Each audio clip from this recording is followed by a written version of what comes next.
stream is powered by Melita, using Melita Gigapower Internet.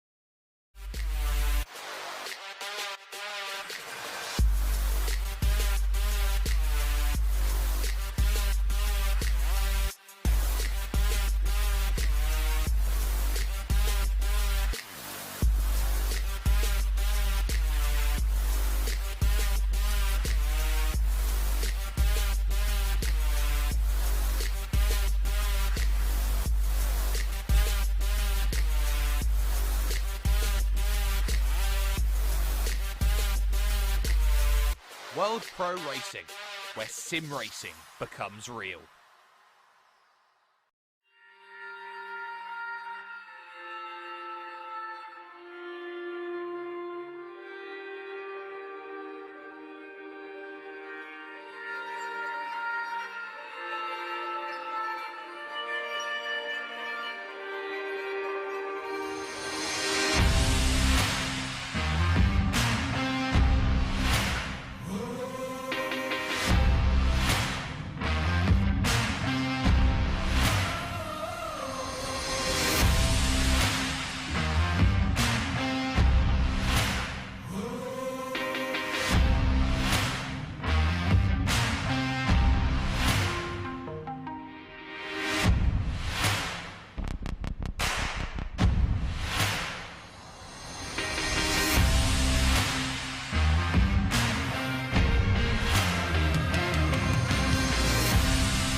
For only €5 a month, experience every high-definition moment on your TV, tablet, phone or PC.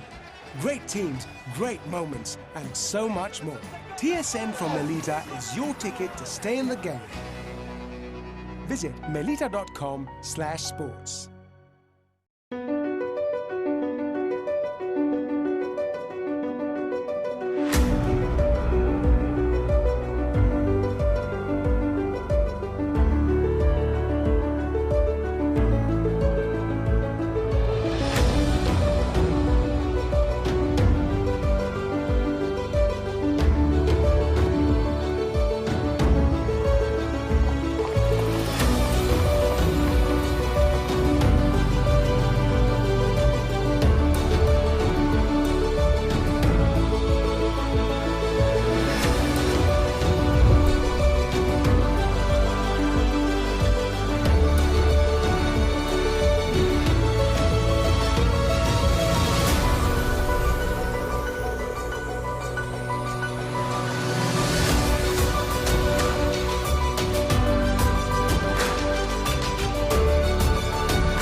Senna was a god, No one could even dream to follow him. I'm from a very humble background. The role of women at that time were really difficult. This is so dangerous. You're risking not only your life, but also my life.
Wish your Wi-Fi network would just work in any room? Our new Stellar Wi-Fi is AI assisted to give you the smoothest, fastest possible Wi-Fi throughout your home. Stellar Wi-Fi assisted by AI, exclusive to Melita. Find out more in-store or online.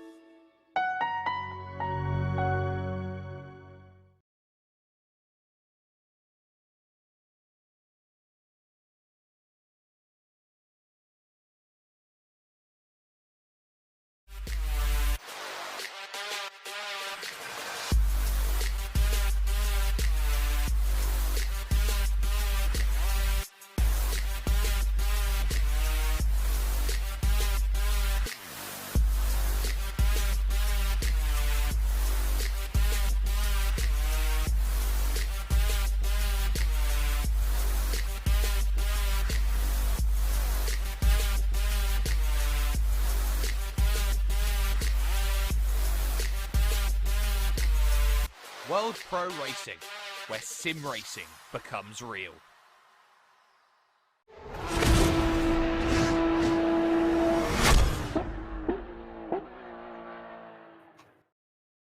Midway, Misano. It's the third round of a 5-round championship. It goes by so quickly, and 2 more 15-minute races are on the cards here this evening for action, brought to you by World Pro Racing. This Assetto Corsa Competizione Sprint Series has seen a pretty dominant start to proceedings overall, but this is the mid part of the championship. This has all the makings of, if you want to gather some momentum and bring a challenge, now's the time where you have to really knock on the door and make sure something happens. My name's Jake Sperry. I'm joined alongside by one Mr. Kieran McGinley here today, bringing you coverage of this third round out of 5. And what a place to go. Misano World Circuit, Marco Simoncelli, in the name of one of the most talented up-and-coming riders who didn't get his chance when it came to MotoGP. But we're focusing on GT3 category vehicles, as Assetto Corsa Competizione tends to do here, Kieran.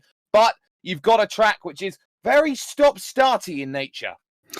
Yes, good morning, good afternoon, good evening, everyone. Welcome along to the stream. And yes, Misano, we head there. And yeah, it is a pretty twisty, turny circuit with a couple of straights here and there. But yeah, you've really got to try and work the car and make sure that it can go round corners as effectively as it can go down those shorter straights that we have seen other than this season. Yes, we approached the midway mark. It's nice and planted in the middle. By halfway through this race, we should really know what sort of championship outcomes we should be expecting. And, well, to be honest with you, just looking at the first few races, Redwan Messaoud, back-to-back, 94 points on the board, takes him on 188. He's leading the way by 98 points. That is a huge, massive gap to be able to close down. But there's plenty of points on offer as we head through this sprint series, as we'll cover later on today. And so there's still plenty of time. So we've still got 6 more races. It's not over till it's over. Absolutely not, and anything can happen in those 6 races. If you haven't already, you can like, share, and subscribe to World Pro Racing for more amazing content. You can head over to the website worldproracing.com/events if you want to get yourself into the mix when it comes to sim racing. If you are brand new, if you are been around since the dawn of time when it comes to sim racing terms, there is a championship out there for you on many different platforms, not just on PC. We're streaming live today with ourselves on YouTube, Facebook Live, and on Twitch, as well as with motorsport.tv, TVM Sport, and with ESTV, the Esports Television Network. But we are not on the race here in terms of our broadcast here today. There's been a technical issue somewhere down the line. We're unable to bring you that on the race, but we are still affiliated with the race, so there'll be more races coming up in the foreseeable future over there. But there is so much to dissect, and practice is going to be still in its infancy, I think is the right way to say it. There's still time on the board for drivers to work out what they can find and what they can't find, Kieran. But the thing that I saw quite interestingly around this Marco Simoncelli circuit is the fact that I saw quite a few Ferraris on board. Yes, and obviously when we head to an Italian track, it's normal you see lots of Ferraris heading out onto the track. I can tell you one Ferrari that's definitely out there, Jimmy Holm. He never not picks a Ferrari. He's always loyal to that Ferrari. But it will be interesting to see how many people willingly, stick to it. And there is the man himself, Jimmy Holm, as we join into free practice, just heading out of the pit lane there on towards the track. And there you can see Whitehead leading this practice session so far. And it's pretty much Ferraris all the way. 7 out of the top 9 so far in this practice session are all with the prancing horse. The unique thing about this sprint series is you don't have any sort of brand affiliation. You can pick and choose your manufacturer as you go through the series and as you see fit. If you pick a car and it doesn't quite work at the next circuit, well, you can go and change it. And you can see here, there's plenty of Ferraris on show today. They certainly are, and it is a big change up and down the order. A lot of drivers trying to find their own form of pace. Daniel Greenshaw is in 4th position right now in practice as the next driver who is without a Ferrari. He is in the Audi here today. But there is your championship leader, Redwan Messaoud for the Ashtois team, H3, the angular-sized name for it, with Luke Whitehead currently his teammate fastest of anybody in this practice session, which has about 10 minutes to figure itself out before we head over towards 15 minutes of qualifying. And what was key from just looking at some of the drivers here who are looking up at the sky and hoping that they were going to find maybe a little bit of something. I saw one person earlier on in the week, Kieran, who said, I want a deluge of rain. I want nothing else. This needs to be a wet race if I have any chance of moving up the field. Unfortunately, at the moment, it's not looking like it's the Prada boat in the America's Cup. It looks bone dry out there. For the moment, yeah, but the clouds do look slightly angry out there. There's a bit of sun poking through, but you never know. We haven't had any rain in this series so far, so maybe we've just jinxed it, you and I, Jake. But yeah, fantastic circuit to be racing at. 4.7 kilometers takes us around this winding circuit, and yeah, there's plenty of corners that you have to focus on. The longest, well, I say the longest straight is probably that little bit of a straight from turn 6 up towards turn 8 in towards Ketchia.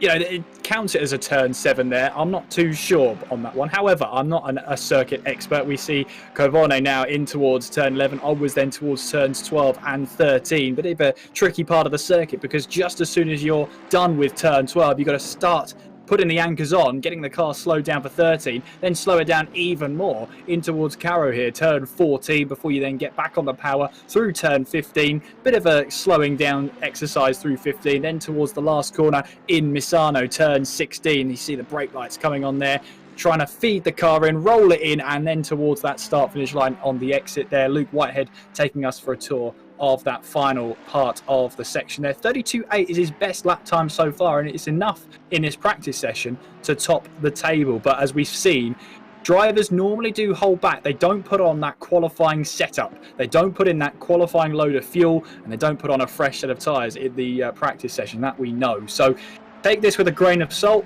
Drivers will be just finalising their race pace more than anything and just getting themselves back up to used to driving these cars. Exactly. So they need to be trying to move forward with as much as they can here and just prepare themselves for qualifying. Now, practice can be used in a whole number of ways. There's Daniel Stramer in the AMG Mercedes trying to get things going in 21st position at this moment, trying to find a little bit of a something. But there are many ways that drivers can use these sorts of sessions. They can use it as qualifying help and support, try and set some fast times and see where the limits of the track are. Some even look and try and use maybe race runs and see, okay, can I put 6-7 laps together, which feel really good out there on track, and I'm comfortable with the way that the car's going to handle through all of these sorts of areas. But these drivers are also going to be looking at other things that they can maybe gain an advantage on. One of those here, Kieran, if you can keep an eye out on it, is where the overtaking zones are going to be. If you get a good run out of turn 10, you've got that run maybe into 11, and if you're brave, you've got 12 and 13 that can help you out as well. Other than that, you've got the run to 1 and the run to 8. Outside of that, there aren't really many spaces where overtakes happen here at Misano. Yeah, turn 4, Rio, is a little bit of a stretch because of the nature of the two corners that follow it. You'll be, if you go down the inside at turn 4, for example, you've got the inside line for turn 5, but if you're still going side by side, you'll be on the outside of turn 6, and it's a long way to be on the accelerator up towards Ketchia, up at turn 8. So you've really got to think about the moves you do here. It is a twisty, winding circuit, but that does not mean it is any easier to overtake. Jumping on board then with Luke Whitehead in the Ashtoir racing car, as he makes his way now onwards towards Ketchia right now in towards turn 8, and obviously taking a lot of the curb here. We've been seeing that, well, track limits here at Misano are forgiving at best. They certainly are forgiving. There's the big wide line taken through 9 to open up as much corner as possible through the very difficult turn 10. Out of the way goes the traffic in front, and this is what the run looks like on a very, very long back straight here through this small kink of Covone here, turn number 11, before 12 and 13 here. You're on the brakes searching for third gear, fighting the prancing horse, and then more brakes down into the preliminary gear, first gear through this corner, and then you're trying to set up the run here through these final couple of turns to make sure that you've got an attacking opportunity here as you come out of this very tough 90-degree corner. You can see the back was stepping out ever so slightly through that corner, just trying to gather up as much as possible. But you see around a track like this, he actually has just found another 0.2 of a second with that sort of lap. You can see he is fighting the car quite a bit around this circuit. The back seems to be quite happy in the Ashtoire Ferrari.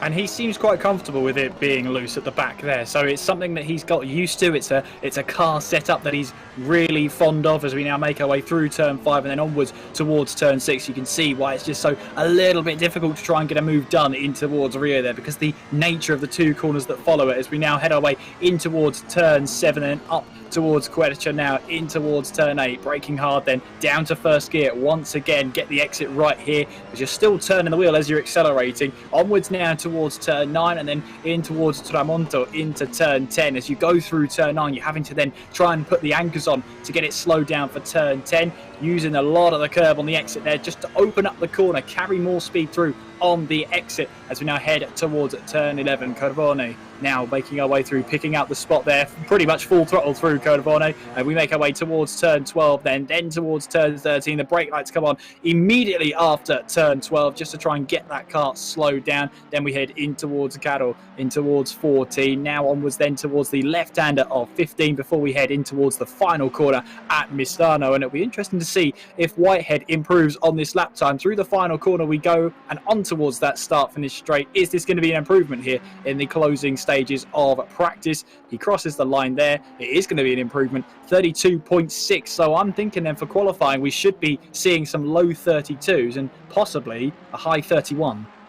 Well, that's all about optimism to see whether we see that or not. But I have just noticed someone jump up into 4th position currently at the moment, and it's the first of the Bentleys here today. Littlewood up then into 4th place. Now, Kieran, what is the advantage of that Bentley compared to maybe a couple of other drivers who have picked different vehicles here today?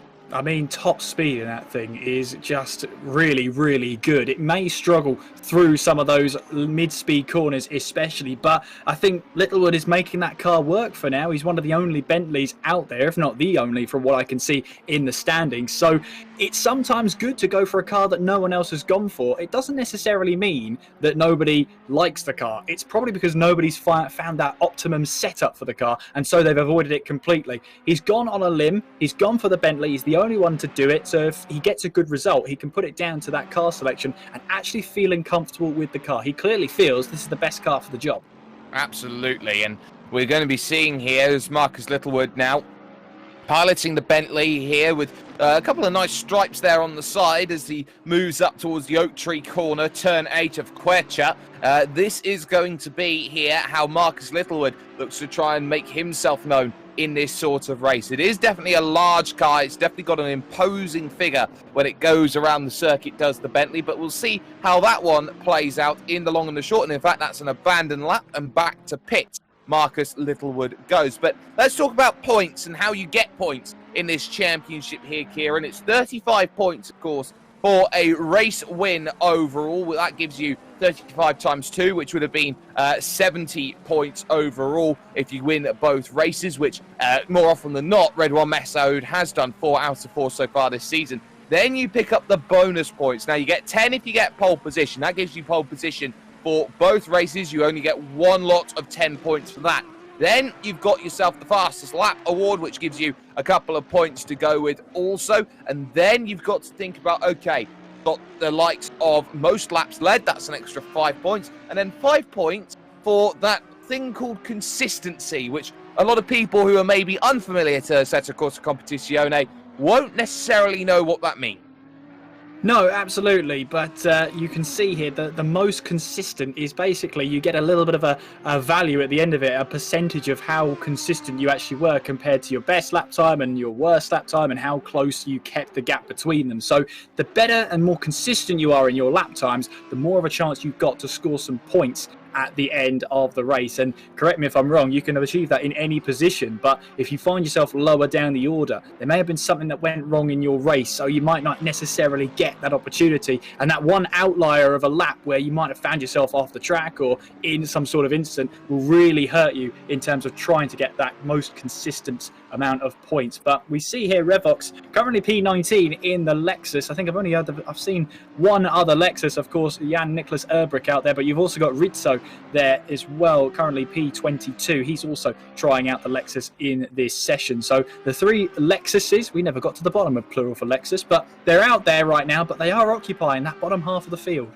They are at the moment. We do have one McLaren in the field. That is Razar, who is currently piloting around in 18th place at the moment. Well, is in fact in the pits is the Estonian. So opportunities knocking as practice does then come to an end. It's Ferraris 1, 2, 3, and 4. Whitehead, Messaoud, Kalai Atkins, and then Mangione in fourth position then for this one in practice. But qualifying will be coming up in just a little bit here, ladies and gentlemen. And we're just seeing here at the very fringes at the end of practice. But there's been no change to the form, but the only difference is that Whitehead has been gaining form and momentum with every single race. Yes, he made that mistake round 1 of the championship, Kieran, but Whitehead being the top of practice, is that a message saying, I do want to fight for this championship, even though I have what could be maybe a very insurmountable gap?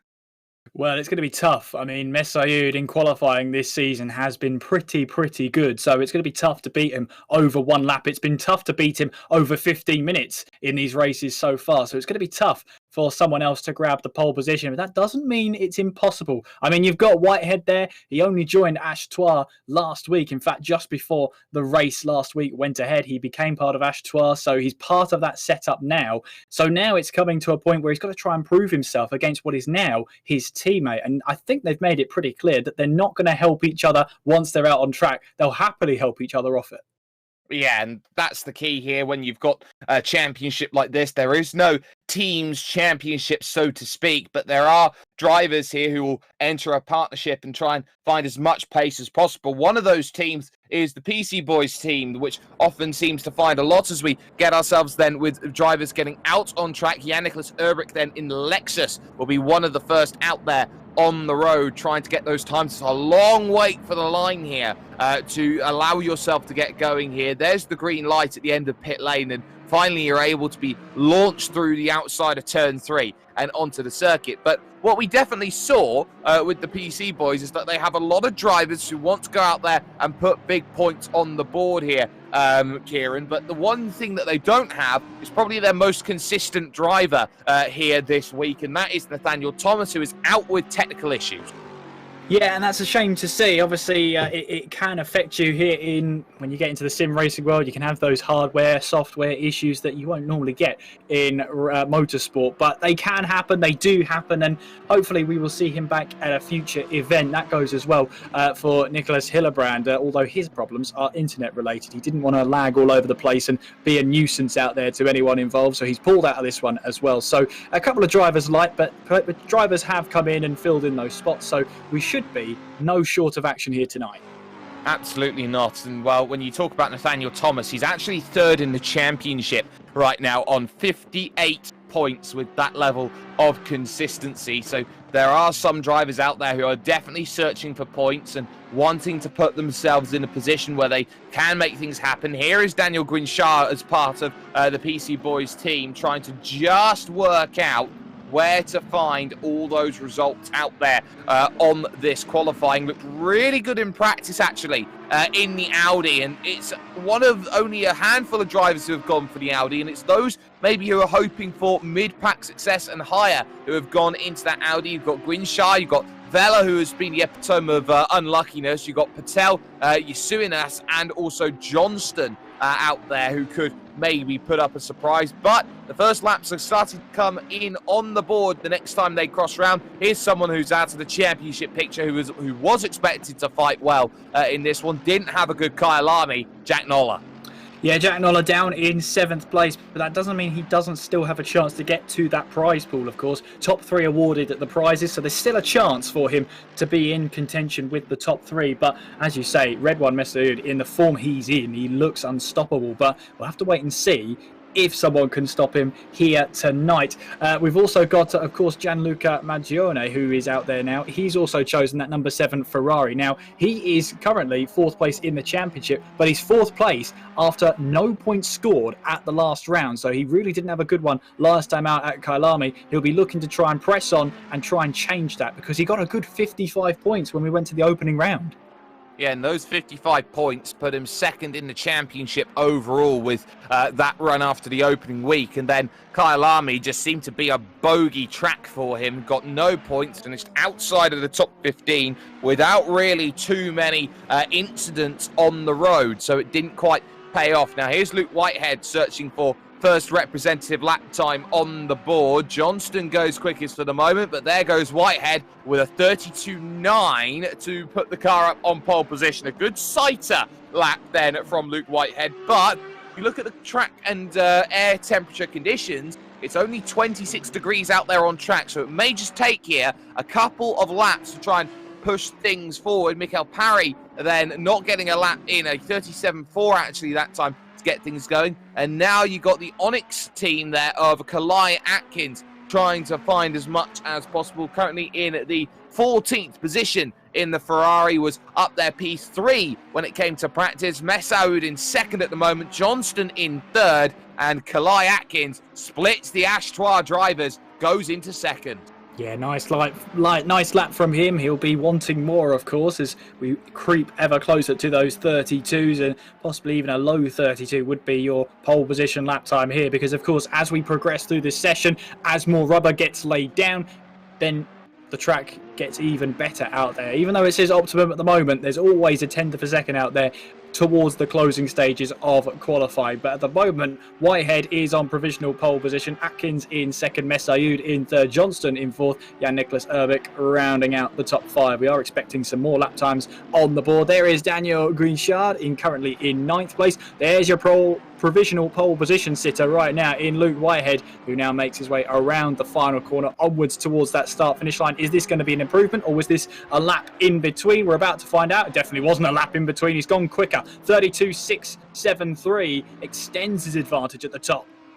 3 more tenths of a second. It now gives him a 6/10 buffer when it comes to qualifying at the moment, which is a staggering margin if ever we saw one. There is Kalai Atkins trying to find that pace, and in the number 41 Ferrari is hoping that there is going to be something. We're peppering around the top 10 as that's Romanek moving up then into third position in the Ferrari. Ferrari's now 1, 2, 3 and 4. Mangione jumps up into second position, so that's a good qualifying time from Gianluca. But there's Kalai Atkins back to second then on a 33 flat. Yes, he's still 4/10 of a second down on pole position, but there's not much that you can do. Here is Max Waffel then, who is second in terms of the AMG Mercedes out there at the moment, but looking to try and break that level in the Cruising Missiles car. Does jump up one place to 8th on a 33.9, but it's Ferraris 1 through 5 at the moment.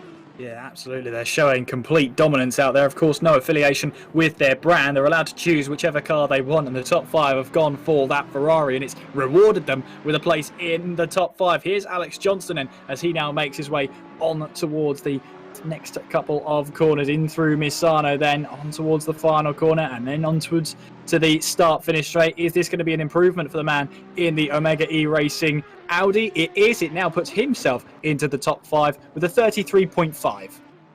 Yeah, good work from Alex Johnston then. He finds himself a good time, and Redouane Messaoud, who had been knocked down to 6th place, jumps up to second with a 32.7. That definitely works. Now here is Maucherek making progress, currently in the last points paying position here, but that's a great time from the Ferrari driver, up 7 places, up to 8th overall, so that is a really, really good time then, as Jimmy Holm, currently the Finn, is down there in 12th position at this moment in time, and there should be more on the horizon, hopefully, to find for 777, as that curb definitely did attack him through turn 13. That may have cost him a little 10th of a second to try and pick everything up. But this is a really, really entertaining qualifying session right now, because it's seeming like everyone is finding a little bit of time here or there, because you've got drivers like Jack Noller and Sheldon Muscat down 13th and 14th on row 7.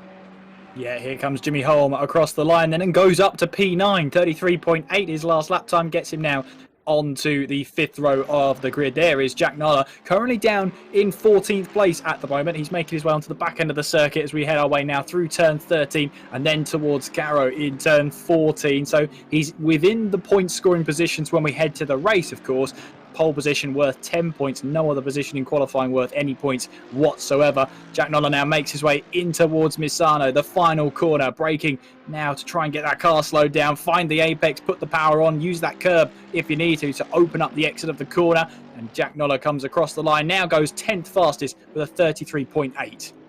Still, though, over a second off the pace of Luke Whitehead here. This is Rainer Rossar here in the sole McLaren, trying to find a little bit of time out there. Going through the Misano corner, turn 16, which leads onto the front straight. And it's a short run here to the start-finish line as he crosses the line with a 35.2. He does improve on time, but not position. Remains in that 17th place with the top four at the moment. Whitehead, Messaoud, Atkins and Mangione, with Greenshaw in 5th position. What's key is that Luke Whitehead here is the fastest in the 2nd and the 3rd sectors and is clear by almost a whole 10th of a second. What's key is it's those top 4 who are within half a second. Everybody else back is at 7/10 or more in a little bit of trouble, as Jimmy Holm has just made it 5 Ferraris at the top there. That's a great time.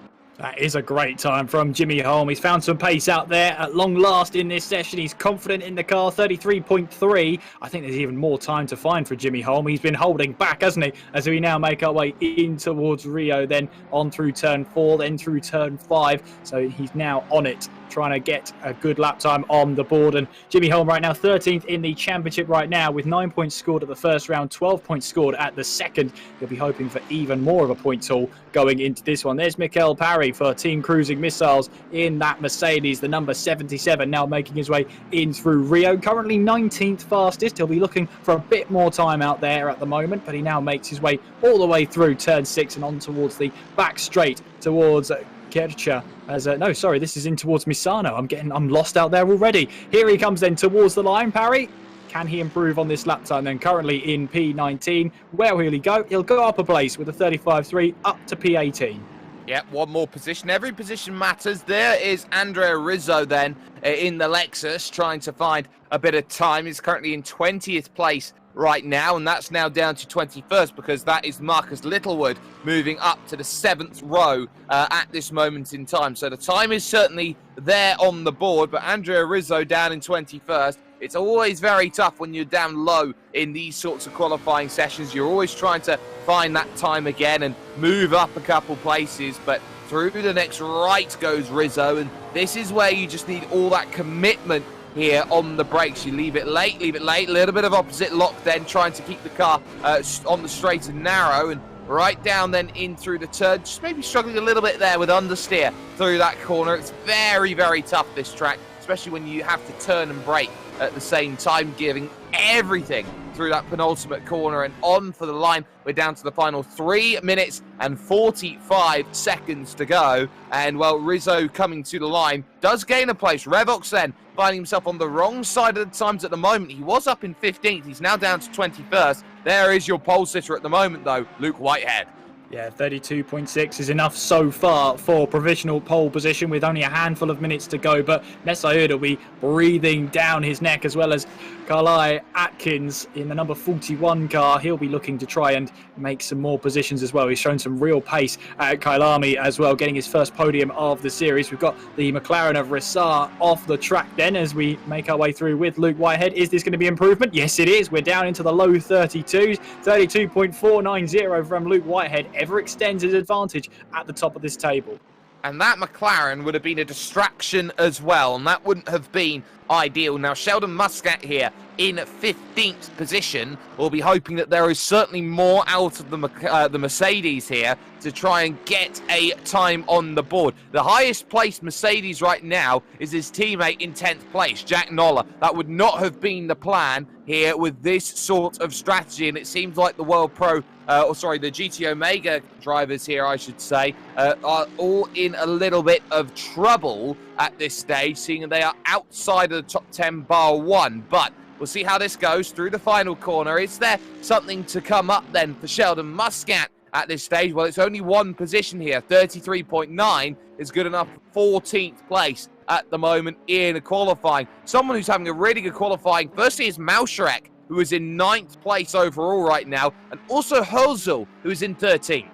Yeah, Hölzel is up there in the number 100 Mercedes, currently within those point-scoring positions. And of course, this qualifying session decides both of your grid starts in these races. So it's really important to get a good lap time on the board. Malsharek across the line, and the Rinaldi Racing Ferrari goes now into 6th fastest, 33.3. Now puts him onto the 3rd row of this grid.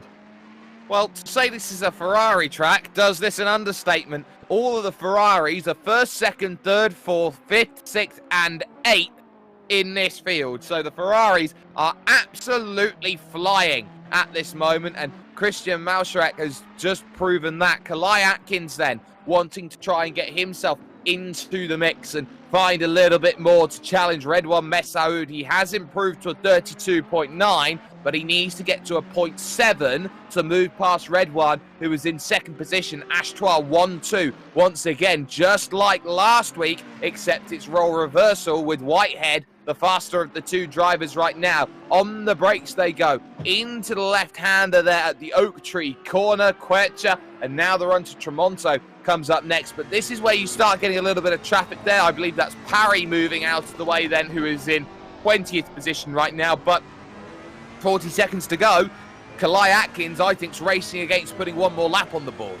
I think he is. He's racing towards the line now as he makes his way onwards towards Carbone into turn 11. Full throttle through here. Take the curve on the inside to shorten that corner and reduce the amount of input you put in the steering, therefore reducing that friction that you lose steering for the corner. You can see using plenty of curb on the left-hand side on the exit of 13 just to try and carry a bit more speed through Caro. Now in towards turn 15, again using plenty of that curb there as we now make our way on towards the final corner in through Misano. Is this going to be an improvement for Kalai Atkins? He makes his way on towards that start-finish line. Checkered flag is now out. Is this going to be an improvement? He does improve on his lap time, but not on his position. Remains in 3rd place and on the 2nd row of the grid. So the question now is, Mangione out there on a lap time. Whitehead and Messaoud out there too.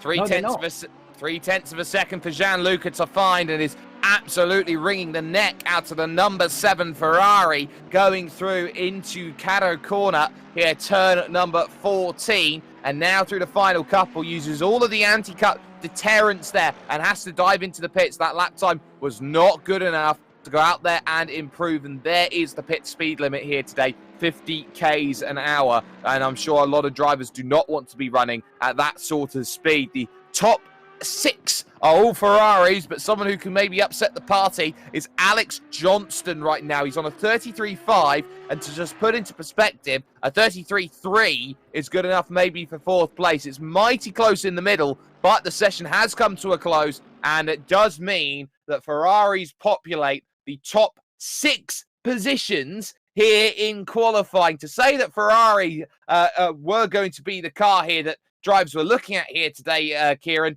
this goes as an understatement. I wasn't expecting top 6 all Ferraris.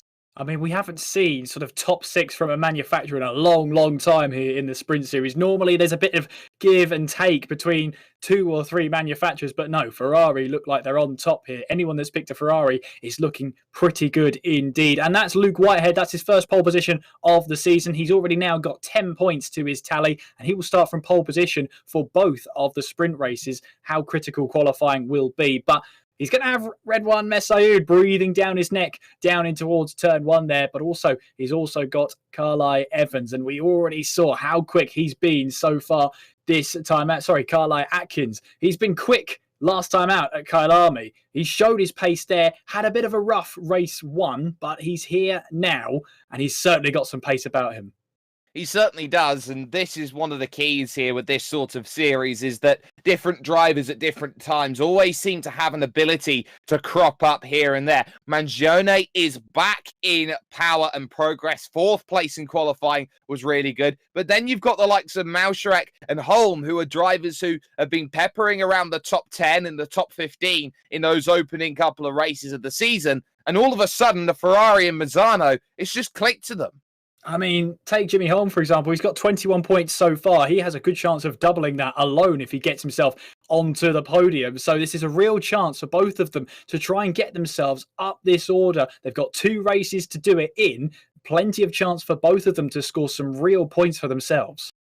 And of course, we've also got to talk about the way that these drivers start. It will be a rolling start here today, but turns 1, 2, and 3 on a rolling start have the ability to make 2 wide a tradition around this place through the opening little sector. It's almost like an arena section through the Variante del Parco and into the Curva de Rio as you go from 1 all the way to 6. It's only really once you get to 7 and 8 that you really start getting that feeding out process here, Kieran.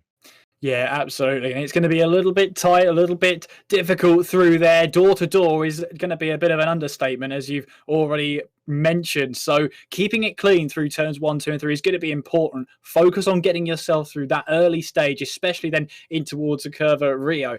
Getting yourself through and then on towards turn 7, then you'll find that the pack starts to space out ever so slightly with all the battling ahead. That's your chance then to get the hammer down and gain some positions.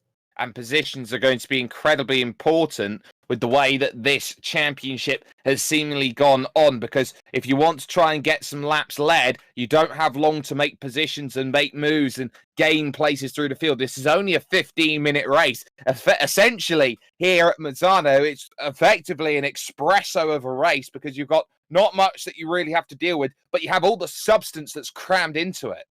Yeah, I mean, it's going to be an interesting one, isn't it? We're getting just over 90 seconds, maybe 92, 93 seconds in qualifying. Well, you put a little bit of race load on there, a little bit of tyre wear as well. It's going to be slightly off that pace, maybe half a second to a second off just on the start alone. But yeah, I think it's going to be not many laps around here in both races. We're looking maybe at 7, at a push 8.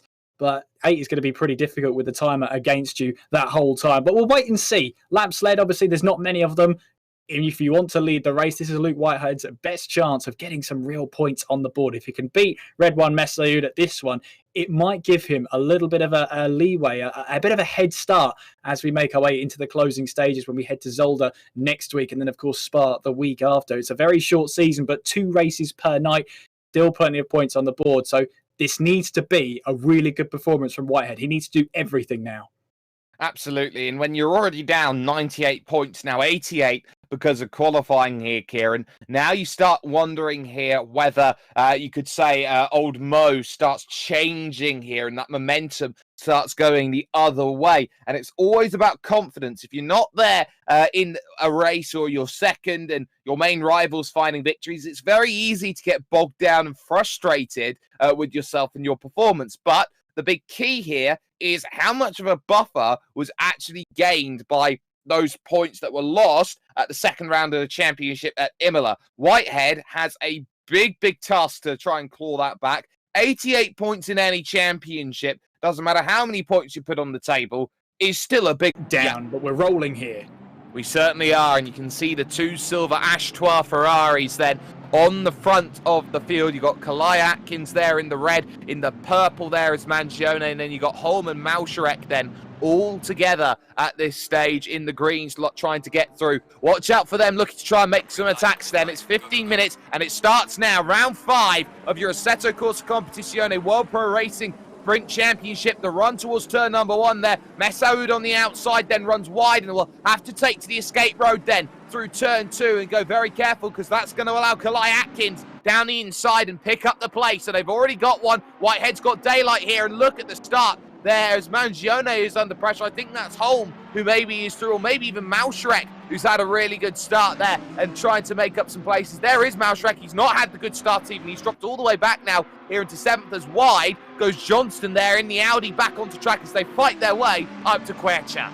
Yeah, and we're just about making our way through. Pretty clean start as Mangione tries to defend hard from Green Shah, and we're seeing something in the background. It's Littlewood who finds himself off the track. So too does the Audi. I think that might be Patel in the background, finds himself off as well. But at the moment then, Red One Messaoud, well, he seemed to just miss that braking point in towards turn 1. It cost him time. He had to take a really bad line going through into turn 2. Of course, he was off track at the time.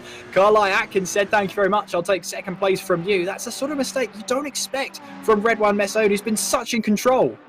Yep, and there's Guinchard under pressure there. The lights flashing there as the Ferrari of Mangione tries to force the mistake. Wide you go, and you've just sacrificed the entire track then at the right-hand corner there of Caro. And that's a little bit too aggressive there through the corner. You can see just how much track they're using as Dean Vella has eyes on points in front of him here, as I believe that's Herzl then who is trying to get himself through, as Parry looks to try and get by Rassar for 19th and 20th position then here right down near the back of the field. But look at this from Gianluca Mangione. He's back through, making it 5 Ferraris here that lead this race out right. But look at Guinchard trying to come back down the inside, always going to end in tears, and that's going to allow Romanek then the chance to dive around the outside to try and make that position. He's not got it, and now all of a sudden you've got Muscat and Nola. They're all searching, and you've got in the mix of that as well Mauschrek trying to find a way through. This is getting a little bit dicey. They're 2 wide, 3 deep. It's Noah's Ark racing, and Mangione gets turned. Yeah, twice in the matter of 5 corners there for Mangione there. He falls all the way down the order, now all the way down into 13th. He's going to have to put a lot of work in now. That's Muscat then, who's having to defend hard then from cars behind him. He's got Romanek on the outside. He's also under pressure from Mauschrek too. But Muscat, who didn't have the best qualifying in the world, has now find himself into 6th place. Jack Noller taking advantage, as we've got 3 wide, as you said, going behind us. Jan-Niklas Erbrich involved. There's also Daniel Stromer trying to take advantage of a situation, but still, we got a car off in the background there. Didn't quite catch who that was.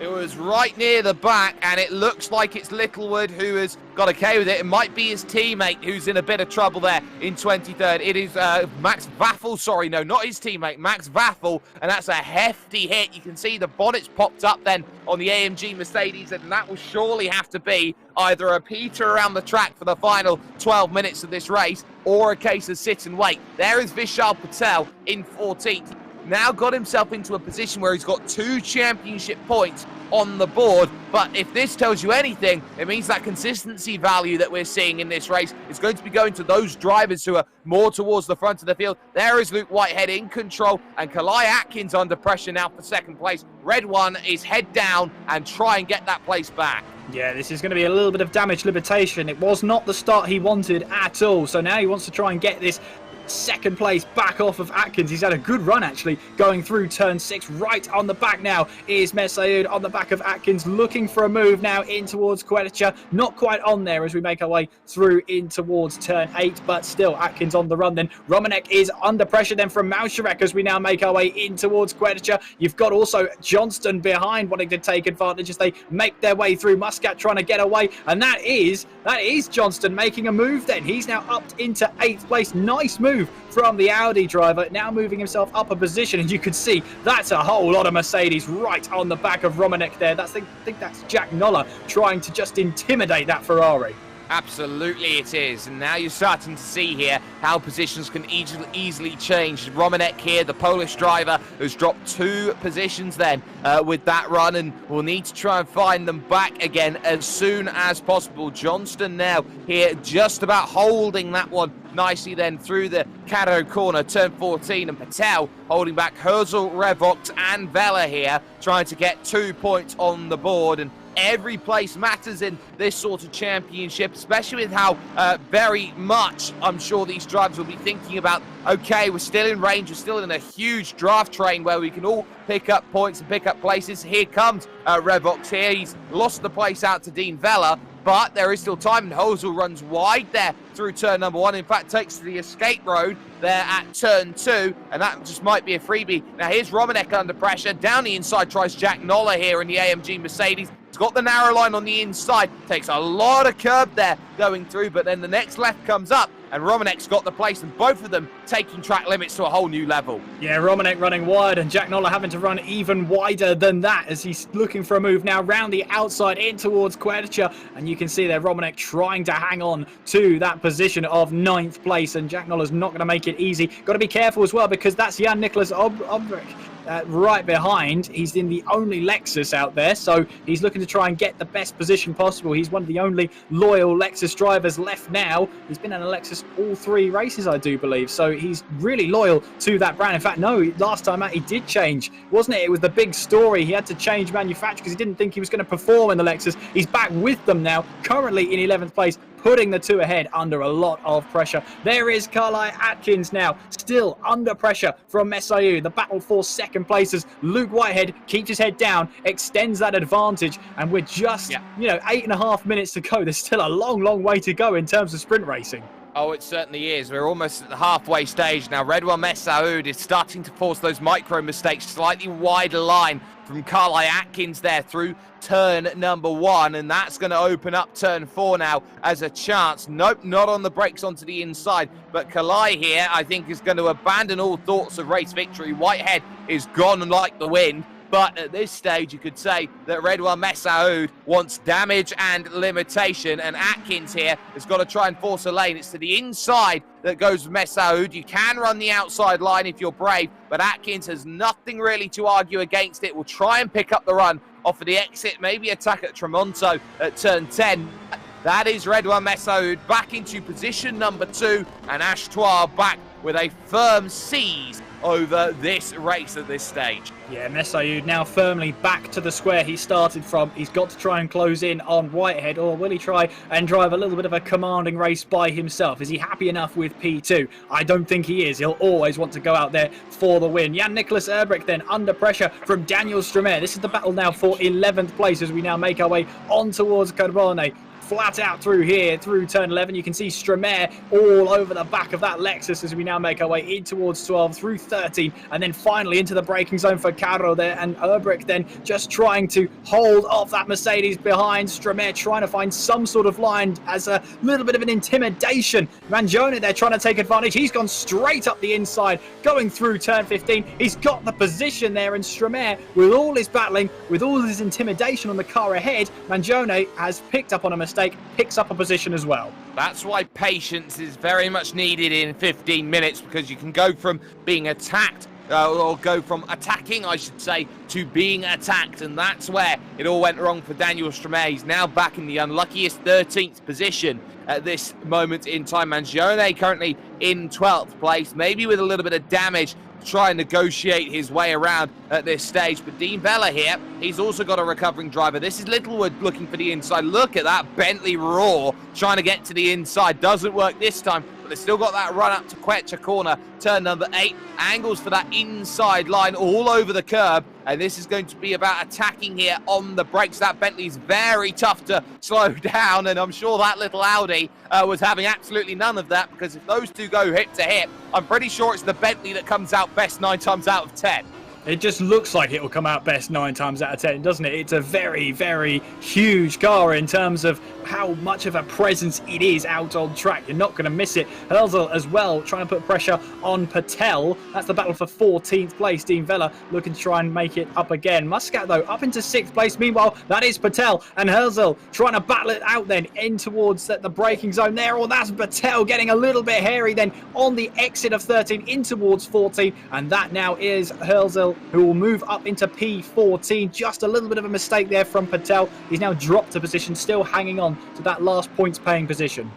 Back end steps out in the Audi, does very well to gather it back up again, but that is one of the traits that Audi has. When the rear tyres, you use a lot of them, the back tends to step out a lot more, and now Vishal Patel is fighting for his championship point against a very hard charging Marcus Littlewood, trying to get something out of this race through turn 3 at the Variante del Parco, and now towards the Curva del Rio here at turn number 4. It is not quite there just yet for that Bentley, but there is still time on the horizon to get things going. We're into the final 5 minutes then of this race. It's Whitehead, Messaoud, Atkins, Holm and Guinchard, your top 5 at the moment, but here comes the look to the outside. Goes the Bentley this time, trying to pick it up, but this looks like you're going to have to stay out there and put the power down earlier. Manages it, but look at this. He's trying to pass in the grass like Ryan Hunter-Ray. He gets the line to the inside now for turn 9, which means he's got the inside here at the Tremonto turn 10 corner, and that is a very good pass for a championship point. Yeah, Patel was always closing that door, and Littlewood said, nope, I'm staying here. You're not getting rid of me that easily. He's now up into the points now with that move. Patel moves down into P16, and now it's going to be Patel versus Vela once again as they now make their way, slowing the car down through 30, now in towards Carro there. And Marcus Littlewood now up into the points. His next target will be Herzl up ahead of him in that number 100 Mercedes Good Time racing car.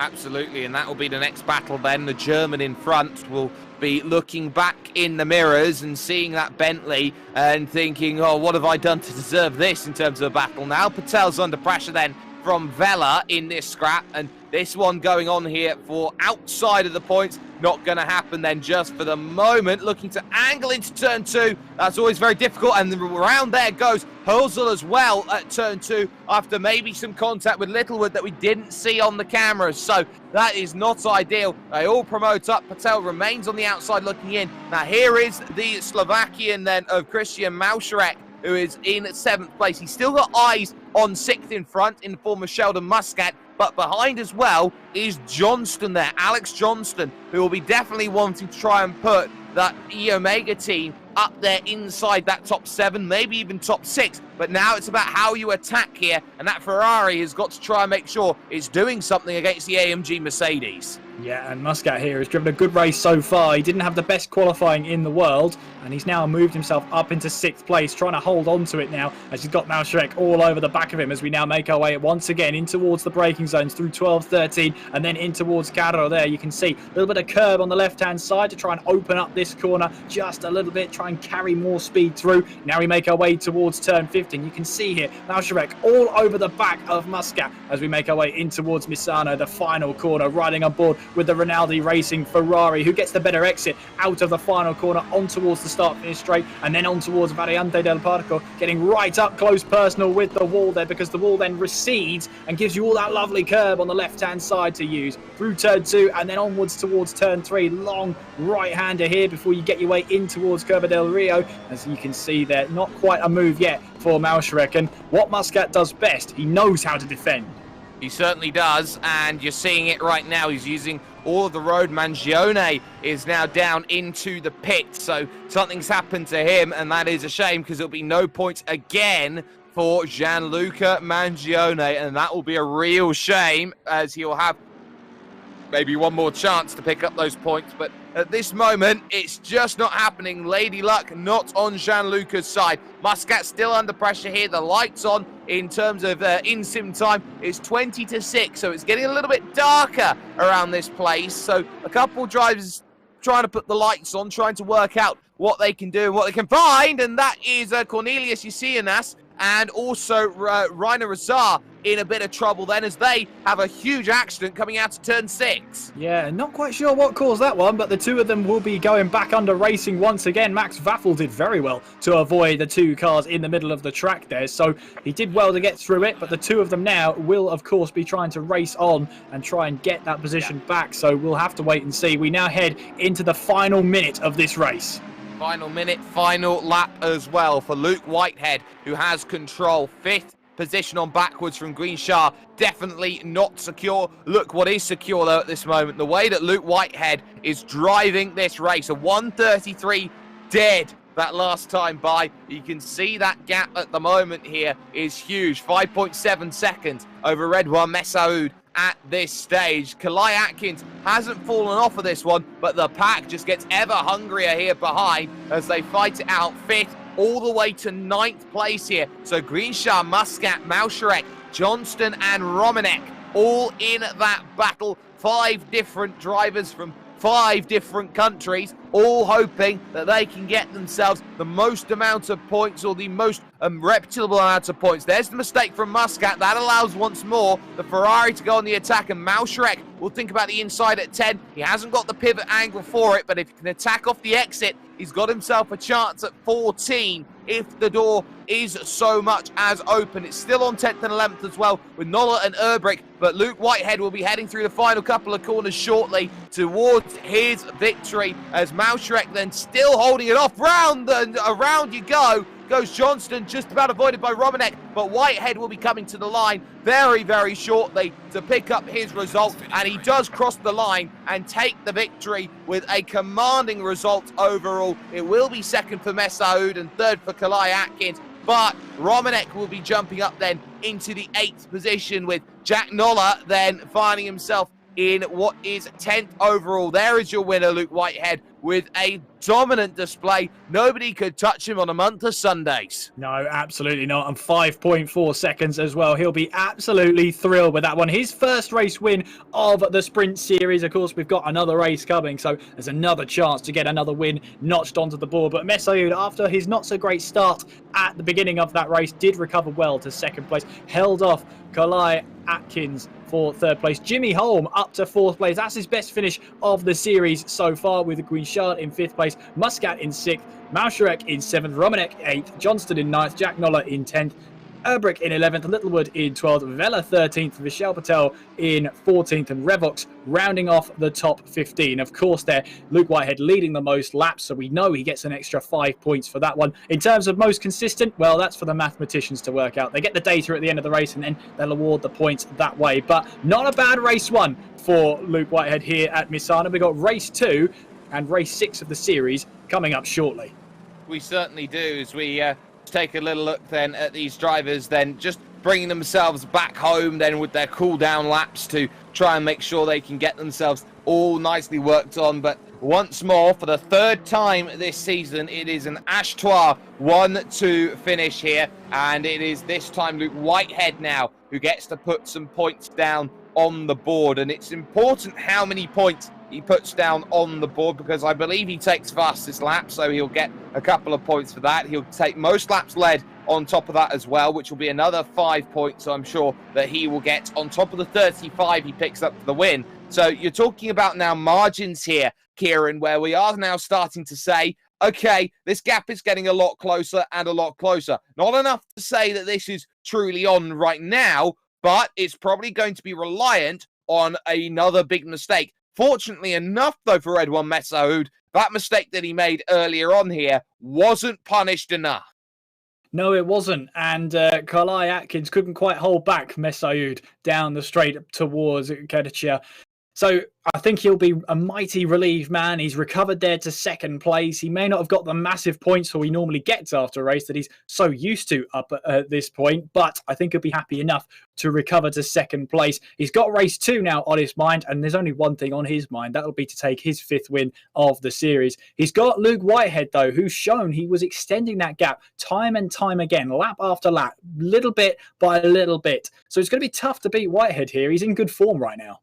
It is worth noting that in this championship so far, when it's come to these dual races, no driver has been able to win when they haven't won the opening race of the night. It's always been doubles, and they've all been Redouane Messaoud. Question is, will Luke Whitehead go down a similar path? But you also have to look at those drivers who are fighting it out for 4th, 5th, 6th, 7th. It was a very crazy start to this race, but they all dropped back and fell into their own pack of racing. So is this going to be a case of most positions forward off the start and maybe try and work something out? Yeah, I think the drivers learn from race 1 into race 2. They will learn whether they were a little bit too cautious, maybe a little bit too aggressive. They'll hone that now. They'll try and fine tweak it for race 2. So it's either going to go one of two ways. Either you're going to see drivers back off going into turn 1. We might see Messaoud break a little bit earlier into turn 1 this time around. You might see drivers further behind wanting to take advantage of drivers that slow down. So race 2 can just be as eventful as race number 1, because it's going to change a mindset of the couple of the drivers that either took it too easy or took it too hard. You can get social with us here, ladies and gentlemen, with World Pro Racing. You can find us on Facebook. You can find us, of course, on so many other platforms as well. And make sure that you get yourself in. Like, share, and subscribe if you have not already. But there is so much more coming up on the horizon from everyone who has been working behind the scenes and more. Of course, we've got one more race coming up here, round 6 of the championship. But let's talk the end of the season, because we are at the halfway stage, believe it or not, right now here, Kieran. And we've got one more race here at Misano. Then we've got 2 races here at Zolder. And then we've got 2 more at Spa-Francorchamps. We'll talk a little bit after the break here, ladies and gentlemen, about this one. But round 6 is coming up, and can Luke Whitehead just dig in more ground to his championship-leading reigning champion teammate?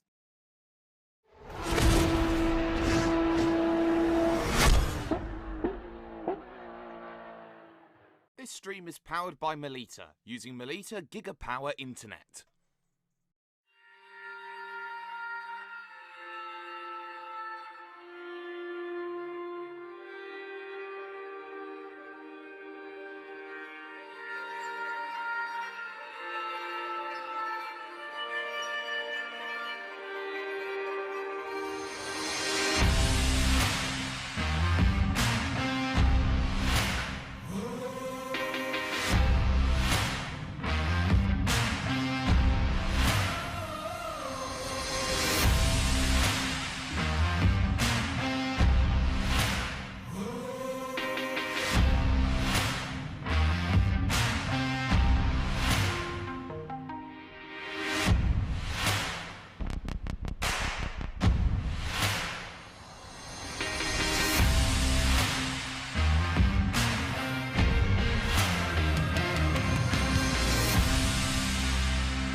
Five up, 5 more to go.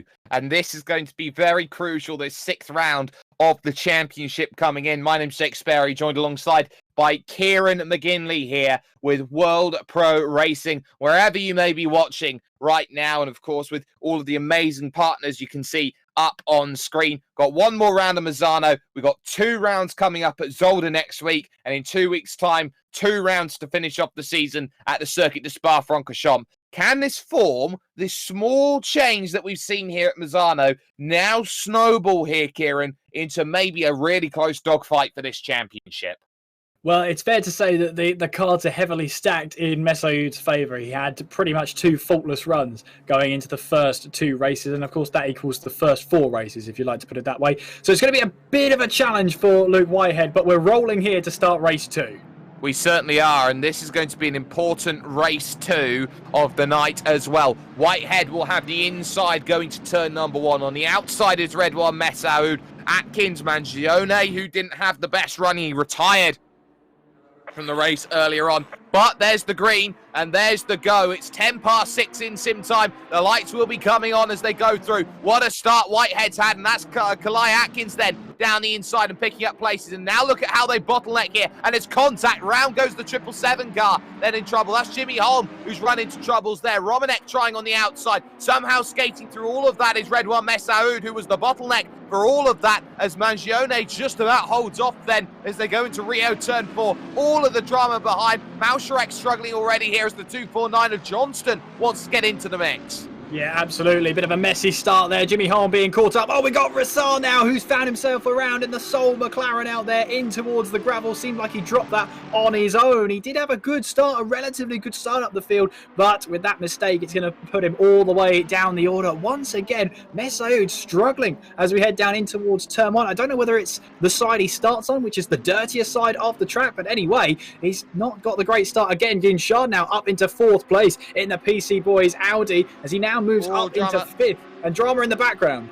Yeah, that looks like it's Romanek who's gone around there in the background, and Mauserek will join in as well. So both of them dropping down the times as they now find themselves in a bit of trouble. This is promoted Patel up to 10th, Hosel into 11th, and Revox into 12th. This is Jack Noller in 8th place, and that's Mangione in the grass there through turn 13 on the inside of 14. And that's a very awkward place to go and try and recover that. I think he's waiting for everyone to get going. So, Whitehead leads, Atkins second, it's Messaoud in third once again, but it's now Guinchard in 4th, and Johnston now rounds out the top 5 after the opening lap's worth of racing. Yeah, I tell you what, keeping your nose clean has done them wonders, especially for Guinchard, for Johnston, for Vaffel, for Jack Noller as well, who finds himself now into 7th place. And Vishal Patel now running inside of the top 10. A great start then for Patel, as we see there Jack Noller trying to hold off Muscat behind. We know Muscat is really good at defending. We know as well he can sense an opportunity. He'll try to get a good exit out of these couple of corners, see where he can go as we now make our way on towards Kerchia for the another time in this race. But Jack Noller just doing enough now to stay ahead of Sheldon Muscat. But another good start from Whitehead, another start from Kalai Atkins, and it's the same 1-2 that we had at the end of lap number 1, but it was not the 1-2 we had at the end of the race.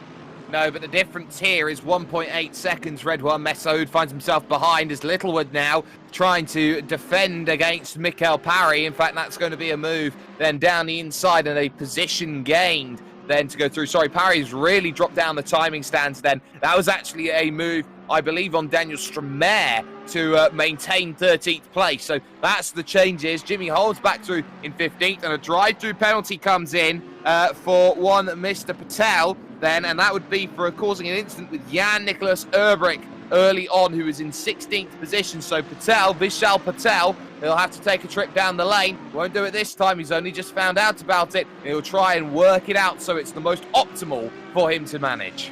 Yeah, and that's going to be unfortunate for him, but the stewards have found him guilty of that incident. He'll have to take that really slow drive in towards the pit lane there. We already saw in practice and in qualifying how long that pit lane does go on for, because it rejoins you on the exit of turn 3, so it has to limit your speed even more. But Whitehead leads then from Atkins in 2nd, Messaoud in 3rd, Guinchard in 4th, Johnston 5th, Vaffel in 6th, Noller 7th, Muscat in 8th, Patel with a drive-through currently in 9th, Herzl in 10th, Revox in 11th, Vela in 12th, Littlewood 13th, Stramer 14th, and Jimmy Holm has recovered. He's now back inside of the points. We've also got a drive-through from Romanek down in P20, waiting to confirm what that will be for.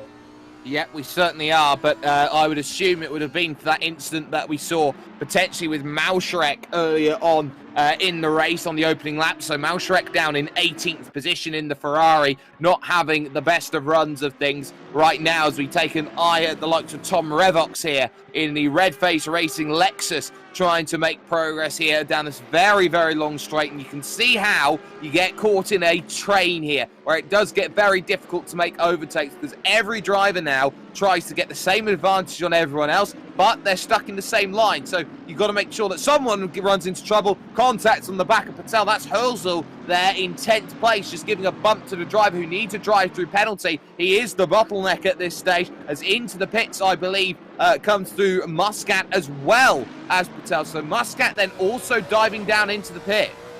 Yeah, that's an unusual one. So whether he's got a little bit of damage on the car, you don't normally see a car pit on their own terms in the sprint series. So there must be something not quite right there. Revox right on the back though of Herzl now, and putting the pressure on. There's Marcus Littlewood trying to find a move up the inside there. No way through. Revox just about holds on there, but he had to try and stop that car, try and slow it down as much as possible. Littlewood thought about a move again. You can just see in that rear view mirror how imposing that Bentley actually is, as we now make our way on towards the back straight, up towards Kedisha we go, and there is Littlewood once again looking for a move down the inside. We know he's not intimidated by a closing door. He's got the inside line on Revox now. In towards Kedisha we go. He's got the inside line. Bit of contact Revox makes there, but Littlewood won't mind about that. He's now up now into 9th place. Yep, good move then, and Littlewood starting to recover quite nicely here, but that's another attack back on the inside then by Revox. He's not giving this one up. They're now giving a gap here to Hulsel in 8th place, as they start to really motor and start to pretty much fight amongst themselves here. You've got their Vela in 11th position trying to get in, then Stramer, Holm, Erbrich and Mauscharek then just miles back in 15th position. But at this stage, they're all fighting here for what is 8th place, and it goes all the way back to 14th. This is what these minor points positions start to get into right now. They've got to be really cautious about the way that they go out there and attack, and we're only just now starting to hit the halfway stage in this race. Vela with a good run then through that that final corner at Misano. Wide in the background goes Stramer. That's going to allow Jimmy Holm the chance in turn 1. Yeah, and he doesn't need the same question asked twice. Does he get that move done? No, he doesn't. He's still right behind Stramer, but that's just dangling the carrot right in front of Jimmy Holm. You know he's going to take it. Romanek into the pit lane to serve his drive-through penalty that he's been received. Dean Vela holding on to 11th place, but look at the background there. Jan-Niklas Erbrich trying to go up the inside of Jimmy Holm there, but couldn't quite find that move in towards Curva Rio, as we now still go side by side through turn 6, and Erbrich here playing the long game. Jimmy Holm did not get a good run because they were running side by side, and Jan-Niklas Erbrich sends his Lexus down the inside, takes the racing line, and now in towards Kedja, gets the move done. Up into 13th he goes. 13th position and doing well. There is still a battle on for 4th and 5th position as well on the road between Guinshaw and Johnston, as that gap seemingly remains at around half a second at the moment. But look at Hosley. He's lost the place then to Littlewood then, who has moved up into 8th place. So Marcus Littlewood absolutely flying here, and Hosley is immediately trying to strike back while the iron's hot. Look how close he can run to the Bentley here as we focus on Revox here through the corner. And now, oh, look at that. How hard do you want to go on the brakes here? Vela's going to dive for the inside in that nimble Audi. Contact there on the exit as they go through. He's still there on the outside, mind you. In fact, he's going around the outside. No! There's contact at the quarter panel, and around he goes. Oh, that wasn't the best there. I'll definitely go to the stewards for that one. I think he just tried to take the line, and Revox was still there. It's going to be a tough one to call that one for sure, but the two of them will be summoned to the stewards, I'm sure, for that one. But Stramer falling all the way down the order. He's into the pit lane now, and I don't think he really had a choice. He's spun around so much, and the way he has to rejoin pretty much sends him straight into the pit lane. But Whitehead still leading then, ahead of Kalai Atkins. Messaoud is 1.5 seconds back. He's not catching Atkins at the rate he did last time out. In fact, he was 1.1 seconds at one point in this race. Now he's dropped 4/10. Johnston then trying to chase down Ginshar. This is the battle for 4th place between the two cars as we now make our way on towards Tramonto corner. You can see there Ginshar defending the inside line. Johnson will try and take a wider entry, try and get a better exit out of Tremonto. Now it's a long way. You're on the accelerator pedal now. Through Caravone will go, as we see, through turn 11, flat out here, even though you're following the car ahead. Now in towards that tricky turns 12 and 13, where you've got to let off the power slightly, start slowing that car down as you head towards Caro here, in towards turn 14. Still, you can see Johnston applying that pressure to Guinchard ahead. On the exit now, make sure you don't spin up those tyres through 15, and then on towards turn 16. Misano, the final corner. Is there a way through for Alex Johnson right now? Guinchard is driving a really good race right now. He's holding on to that 4th place. Certainly is. He's got 4 seconds back to Max Waffel in 6th position, but at this stage, that's not really the point that matters. In fact, it's now Jack Noller in 6th position. Waffel has lost the place, so Jack Noller on a charge, but Alex Johnston then, which way do you want to look? He opens up the inside. It is defended late by Guinchard, so they are pretty much darting all over the track, trying to make sure they've got everyone covered here in terms of these positions. But the more that they start to dart and cover, a little bit wide on the exit there goes Johnston. He had to get out of the throttle to guard it, and he's got himself through. Now look at Urbrick here. He's up into 11th, but now look at the train that still forms for the top 10. Revux, Urbrick, Holm, Vella, Mauscharek, all there up to 14th place. There goes Urbrick then to the inside. Lexus versus Lexus, but Mauscharek has a drive-through penalty on the back of this train. He is now going to have to take a trip into the pits. 2 wide, 2 deep, and bang into the back there. That's Vella who turns around Revux. Yeah, not great at all there. I think he flashes in lights to apologise, but I think it's going to be a bit underhanded, that apology. A penalty will definitely be coming his way for that one. Yeah, as you said, Mauscharek picking up a drive-through penalty. That was for causing an avoidable incident which involved the number 7 of Mangione. So that's why Mauscharek has the drive-through penalty. The stewards have found him at fault for the incident, so he'll have to take the trip down the pit lane. And that P12 right now will be handed to Vella, although I'm not sure for how much longer, what the stewards will make of that in-turn. Indeed. So Dean Vella then is impending investigation by the stewards. Here's your race leader right now, Luke Whitehead, 1:32.5, his fastest lap in the race so far. He's 3.7 seconds clear of Kalai Atkins. You could see him there just in the back of shot, and that is the way that Luke Whitehead has been running here today at Misano. He's been absolutely loving things right now. Kalai Atkins there in the Onyx car is in 2nd, and then 3rd position is the championship leader, Redwan Messaoud, who will be really losing some time with this sort of performance here. Only position number 3, and it's the small points that need to be reminded about here. Redwan Messaoud in 3rd. Yes, it still means here at this stage, Kieran, that he's on the podium for every race so far this season, but you are still effectively matriculating points away.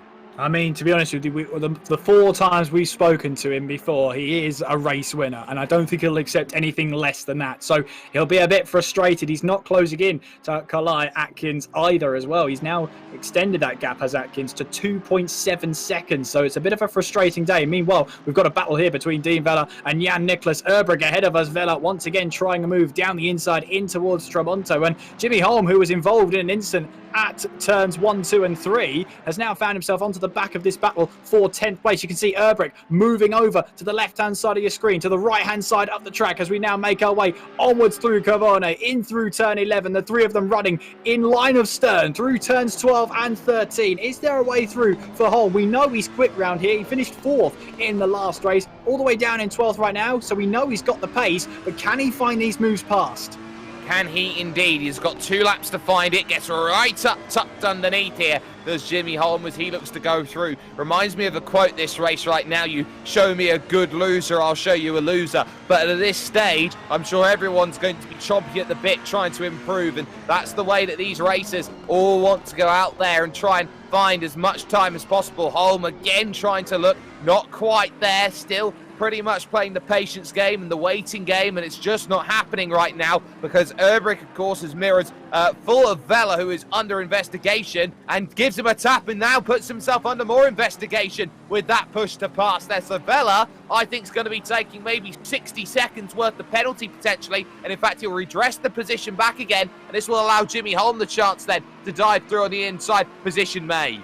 Yeah, the stewards will see that as well, that he receded the position as well. So he'll move back down the order. But you can see there, they're now going to run side by side. Dean Vella and Jimmy Holm on the exit now of Kircher. Onwards now we run towards turn 9 and then in towards Tramonto now. Jimmy Holm just defending that inside line. He's now got Jan-Niklas Erbrich ahead of him to try and make a move for 10th place. But at the moment, Dean Vella looks like he's got the pace. He hasn't really been in the points this season so far, but he's not making a case for himself so far. But there we can see Guinchard and Johnston then as we head into the final 60 seconds of this race. Less than that now to go as Guinchard has to hold on for P4 here. On board with Alex Johnston as we make our way through the Variante del Parco. It's the final lap of the race then, and Alex Johnston wants that place fourth. You can see there just in front of them, Redouane Messaoud, who has been really struggling there late on, and it's a big defence again then by Guinchard into turn 4 out on track. Stromae has a drive-through penalty. I think that's going to be turned into 30 seconds of time penalty at the end. But Johnston here has been really harassing, and look at that gap to Redouane Messaoud. It was up at 4 seconds, and that's down to just 2. Zvishal Patel's also in a scrap right now with Malsharek, and Patel has gone through into 18th position for no points. In comes Malsharek then for another pit stop as he goes through. Back though to that battle 4th and 5th. The timer does expire, hopefully, on this race. It does, but I want to see how that battle goes on because it looks like Red One here is really dropping back. There is your race leader here in the form of Luke Whitehead. He is absolutely fantastic here today. He has proven why he was signed up to the Ashtar Racing team, and he has just looked fantastic once again. We got a championship on our hands. It's not going to be plain sailing from now to the end. Through Misano, and now on to Zolder we go. Luke Whitehead is going to give his teammate a challenge. He takes the double here at Misano. It's Kalai Atkins to take a very well-deserved second, and it was pretty much preserved from Redouane Messaoud, who picks up 3rd ahead of Guinchard and Johnston. Yeah, Guinchard just about holding on there as Johnson flashes that one. That was great battling between the two of them. Jack Nollett across the line in 6th place. Max Vaffel will try and hold off Marcus Littlewood across the line for P7. Littlewood himself finishes in 8th place. Then Herzl will cross the line any moment now to claim 9th place there. Good result for Herzl then as he gets himself well in towards the points there. Jan-Niklas Erbrich and Jimmy Holm will be battling for 10th place across the line. It is Erbrich who grabs 10th place. Jimmy Holm in 11th place. We'll see soon. Revox, Rizzo and Yassianus, a name we haven't really mentioned in this race so far, currently running in 15th place. But there is Dean Vella in 12th place, Jimmy Holm 11th, Revox 13th, Rizzo in 14th, and Rissar rounding off the final point scoring position. So something changed, something happened on that final lap. On the final sector, you could say as well. So in the final couple corners, that is Rainer Rissar in the McLaren jumping up to P15 come the end of the race. But it is smiles all round for Luke Whitehead, who's put 10 laps worth of racing in, or 20 laps we could say, and has led 20 laps absolutely faultlessly here today and has no reason to be upset with the way that he has commanded and walked away from a number of drivers time and time again when it has come to Misano. We will, in the next couple of moments, be looking towards post-race interviews, of course, and the like. But, Kieran, we have to talk about the fact that we now have a championship on our hands because Redouane Messaoud, once again, doesn't get himself the best start, got himself a little bit flummoxed not being on the pole position, and then found himself in a bit of a race where he couldn't do anything about anything. Yeah, and I do wonder how much that relates to the side of the track he starts on. Of course, he started on pole position for, the last 4 races before tonight. 2 races now, of course, he starts in that 2nd place position, and that's obviously normally not on the racing line, or it's not in that prime position to take advantage of a good start. So it just looked like both times he just didn't get turn 1 quite right, and it just cost him twice in that race. He ran onto the runoff, and unfortunately for him, he just couldn't recover that second time around. No, he certainly couldn't. But what we can do now for you, ladies and gentlemen, is bring Luke Whitehead into the conversation. Back-to-back race wins here today at Misano. Luke, I think the most important thing for you is that is a momentum setter heading towards Zolder. Yeah, first of all, I'd like to apologise for my misconduct on Tuesday in my interviews. It was completely unnecessary and was just, wasn't really fair on me to be as angry and as sort of rude as I was to the commentators, etc. So huge apologies to everyone at WPR Racing for that. But yeah, on to today. I'm absolutely over the moon to steal some momentum back from Red One, because I was sort of worried that he was going to go and win every race. That was a massive worry. But yeah, just testing and everything this week just went flawlessly. Didn't really have any issues. The pace was good in the wet and in the dry, so I wasn't really worried on that front. But yeah, so happy. Couldn't have asked for a better race. Couldn't ask for a better race, or couldn't have asked for some better races. You also got a little bit of help out there today in terms of clawing back some points in the championship. You had the likes, of course, of Kalai Atkins there with you, who was very much able to just put a little bit of a wedge between yourself and your teammate. Was it a case during the week that Misano was just a track that suits your flow, suits your style, and seeing how many Ferraris were up there over the top of qualifying, is it one where you feel like that was one that you were targeting near the start of the season? Well, it certainly seems that it suited me. I mean, if anything, I was looking at this track with a little bit of a lack of confidence, if anything. It was one of the tracks that I've done almost no testing on prior to this, race meeting. But yeah, just got the setup dialed in really quickly, got used to the Ferrari, worked with Red One to get the setup absolutely perfect, and we just flew. Really happy with how the car's handled. So yeah, I'm absolutely ecstatic. Perfect. Well, with every reason to be as well. But Luke, let's turn our attention to next week, and let's turn it over towards Zolder, because Zolder is a track which has a lot of similarities here to this Misano circuit. Has a lot of sections where you've got many opportunities to go out there to attack and to really ride a circuit the same way. So are you feeling like this is just going to be another case of evolution of setup, evolution of car, and we're in the same sort of road again? And how is this going to play out in terms of your ideals of how you attack the final 4 rounds of the championship? I mean, to be honest, this momentum's come at the perfect time. I've got half of what Red One's points count coming into this round, so I really needed to gather some momentum. And Zolder, as I said, is a track that I'm also very fond of. I did some testing for the casual race previously, a couple of weeks ago, and my pace was very strong. So yeah, hopefully I'll be able to have as much success next week as I did this week, and just use the momentum that I've got to hopefully swing the championship in my favour towards the end. I'm very excited. Well, we can definitely tell here, Luke, but the floor is yours. Shout out sponsors, anyone you'd like to thank. So I'd like to thank Demon Tweaks and Q Controls as I did last week. Their help with basically my wheel situation, had a few problems with it. Their help has been absolutely flawless. WPR Sports as well for their pedals, absolutely amazing.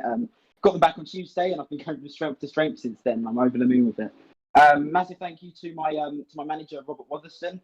He's a massive help and has helped me decide which path to take along the way, which is really helpful. And finally, since my dad asked for it, thanks to him and thanks to my mum as well, just for supporting me and always helping me. Funny enough, Dad actually helped me with some of the setup this week.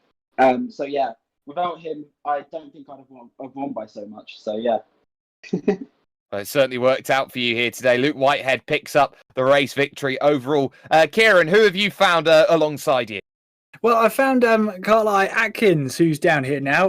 Carly, P3 in the first race, P2 in the second race. I think I'd call that a good day. How did you feel about that one? Yeah, it was a really good race. I'd like to congratulate Luke Whitehead on an amazing drive, and Messaid for ended up P2 overall. But yeah, I had good pace in the race. Not the best in quali, but we'll sort that out for Zolder. So a track I haven't been to, but it was really good. Like to say big thanks to Onyx for sorting out the setup. It was really good. I had really good at the end pace.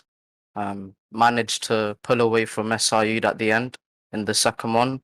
The first one, I got a really good start. I got a good start on both of them, but just didn't expect Messaid to struggle for race pace near the end.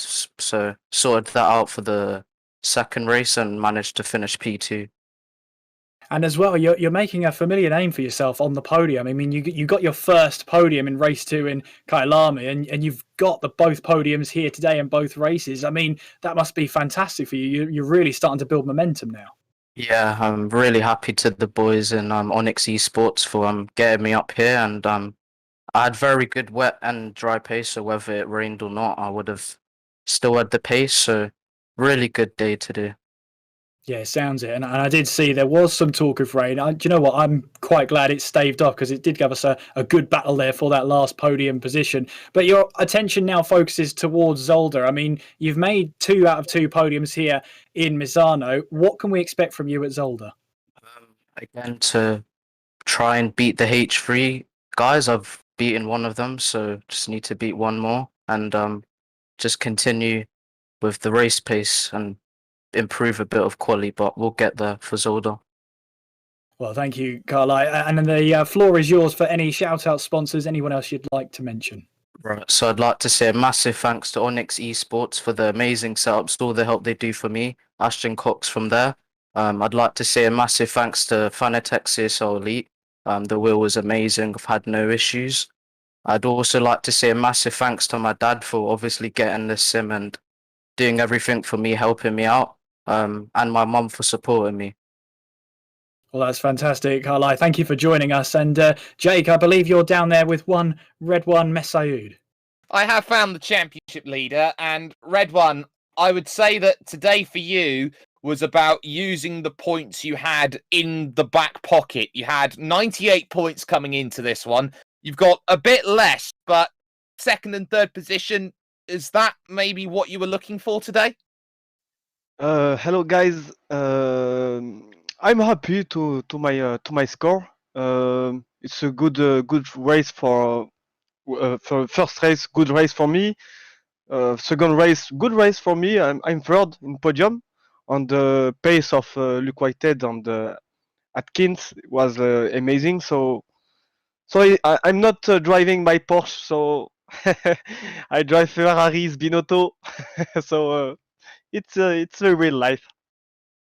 Well, of course, you're not in the patented Porsche, but what you can say, though, is that you've given yourself now maybe a little bit of room. But do you worry about maybe the fact that that gap is closing to your teammate and that now maybe momentum goes over to Luke when you go to Zolder next week?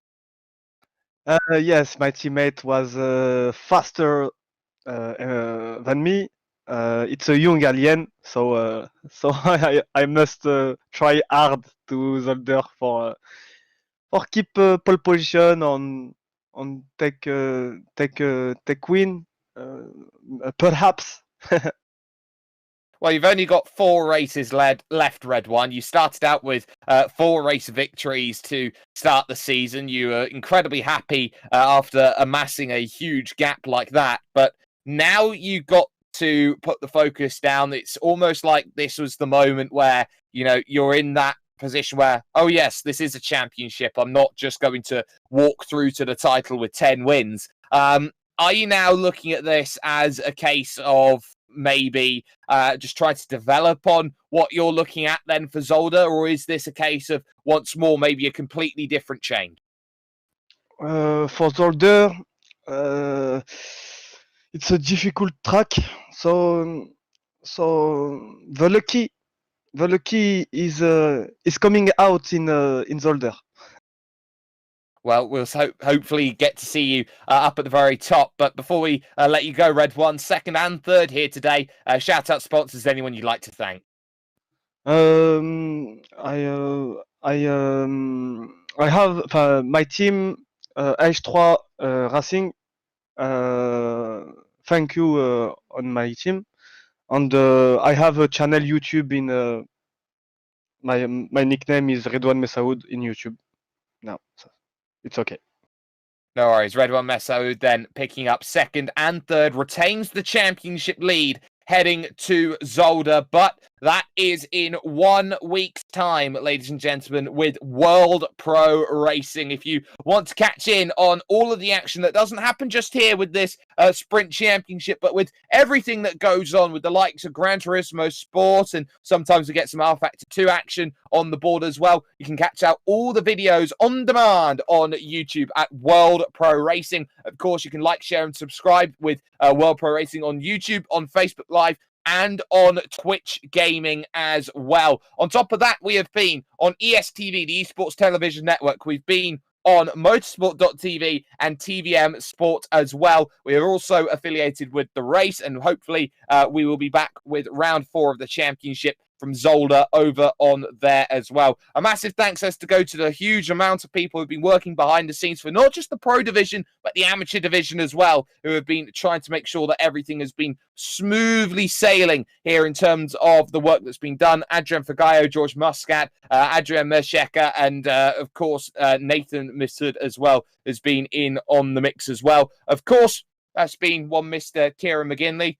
And of course, we've had Justin Mifsud on the cameras. My name's been Jake Sperry, and Luke Whitehead decides it's now time for a championship battle. The gap does close. Now the battle lines start to get drawn. Zolder comes up then in a week's time. And when you fight through the forest, through the Tuleman complex, all the way through some legendary drivers' corners like Jackie Hicks and Jochen Rindt, this is going to be all about momentum. Who can take that charge to the second half of the season? There's only 4 rounds, but that's 4 opportunities to score maximum points. We'll see you 1 week from now when we head ourselves over to Belgium.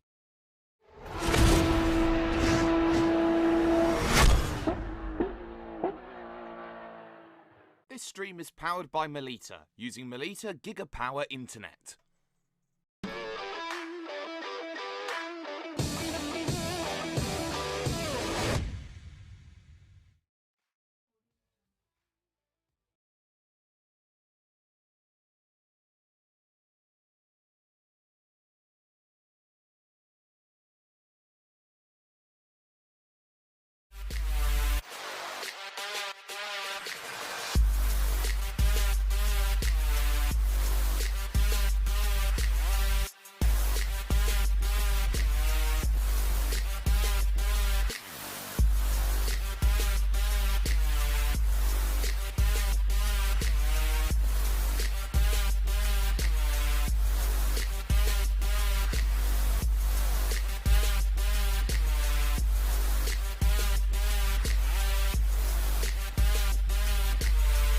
World Pro Racing, where sim racing becomes real.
For only €5 a month, experience every high-definition moment on your TV, tablet, phone or PC. Great teams, great moments, and so much more. TSN from Melita is your ticket to stay in the game. Visit melita.com/sports.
Senna was a god. No one could even dream to follow him. I'm from a very humble background. The role of women at that time were really difficult. This is so dangerous. You are risking not only your life, but also my life.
Wish your Wi-Fi network would just work in any room?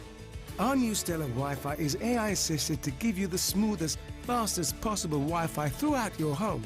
Stellar Wi-Fi, assisted by AI, exclusive to Melita. Find out more in-store or online.